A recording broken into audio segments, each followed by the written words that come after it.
ये मकबरा कब बनाया गया था? वेलकम टू यूट्यूब चैनल में आप लोग को स्वागत है। आदित्य पुटुन ब्लॉग में आप लोग का बहुत बहुत तहे दिल से स्वागत है। और हमारे मित्र जो हैं ये रवि, जो बेचारे ये चल कर आए हैं अकोढ़ी गोला से। यहीं रोहतास ज़िले में एक अकोढ़ी गोला है, वहाँ से चल कर ये इतिहास जानने के लिए आप आए हैं। मतलब इसके बारे में आप क्या जानना चाह रहे हैं? मतलब ये कब बनाया गया था मकबरा?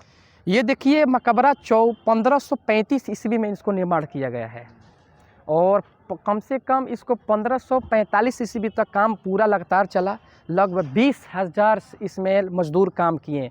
आप देख सकते हैं, आप कैमरामैन घुमाइए कि जितना भी ये सब काम हुआ है ये सारे मजदूर मिलकर इसको रात दिन एक करते हुए पूरे पत्थर से निर्माण किया गया। पत्थर भी बहुत काफ़ी दूर से आया था और बहुत बड़े बड़े पत्थर था उस समय। समझ लीजिए दोस्तों, आप लोग समझ सकते हैं आज के डेट में इतना बड़ा बड़ा पत्थर उठाने के लिए जेसीबी लगता है, क्रेन लगता है, पोपलेन लगता है, लेकिन उस समय बताइए ना, ये कोई भी चीज़ें नहीं थी। उस समय कितने डेंजरस आदमी थे, कितने दिमागी आदमी थे कि इतना बड़ा बड़ा पत्थर बनाकर। वो देख लीजिए कैमरामैन, आप दिखाइए वहाँ किले के ऊपर में इतना बड़े बड़े पत्थर वहाँ तक कैसे चगाया होगा। आप लोग जान कर दंग हो जाइएगा। अगर छोटा सा कोई भी ब्रिज तैयार किया जा रहा है तो क्रेन का इस्तेमाल किया जा रहा है। अब उतना पत्थर समझ लीजिए कितना बड़ा, क्यों, कितना कैसे उठा होगा, कैसे गया होगा ऊपर में। तो उस समय भी लोग बहुत काफ़ी दिमागी हुआ करते थे। आप सोचने पर मजबूर हो जाइएगा, इतना खतरनाक ये चीज़ें हैं इतिहास की। आप लोग जानिएगा तो आपका दिल दहल जाएगा। बड़ा ही क्यों बनाया, छोटा ही बना सकते थे? बड़ा इसलिए बनाया गया था कि देखिए पहले इतना जनसंख्या नहीं थी। जो सासाराम थी इसमें लोग उतना नहीं थे, यहाँ तक लोग इतना नहीं हुआ करते थे, बंजर हुआ करता था। किला यहाँ पे बनाया जाता था कि वहाँ पे घुसपैठी ना हो पाए, अगला राजा वहाँ पे अगर आकर आक्रमण ना कर पड़े। सुनसान जगह बनाया जाता था, समझ गए। तो यहाँ पर बड़ा बनाने का ये मकसद होता था। इसमें मजदूर बैठते थे, इसमें जितने भी सेना थे आते थे। यहाँ पर एक खेमा लगती थी जो सूर्य वंश का। और ये किला देखिए, राजा जो है ना, राजा किला का मतलब कि बहुत बड़े बड़े किला बनाया करते हैं।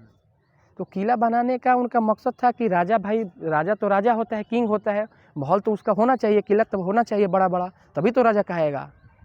आप बताइए कि जो जानकारी लेना चाहते हैं आप हमसे बता सकते हैं, पूछ सकते हैं। हम इसके बारे में काफ़ी हिस्ट्रिया और थी, जितने भी ऐतिहासिक बुक है हम पढ़े लिखे हैं। तो आप बोलिए। मतलब यहाँ पर जब ये बना था इसमें कौन कौन रहने आया था? देखिए इसमें शेर शाह के पिता का नाम हसन शाह था। उनके पिताजी ससराम से लेकर जौनपुर तक अपना कब्जा किए थे। और आवत रहा, चलते रहिए आप, और आपको हमारे कैमरामैन आप दिखाते रहिए।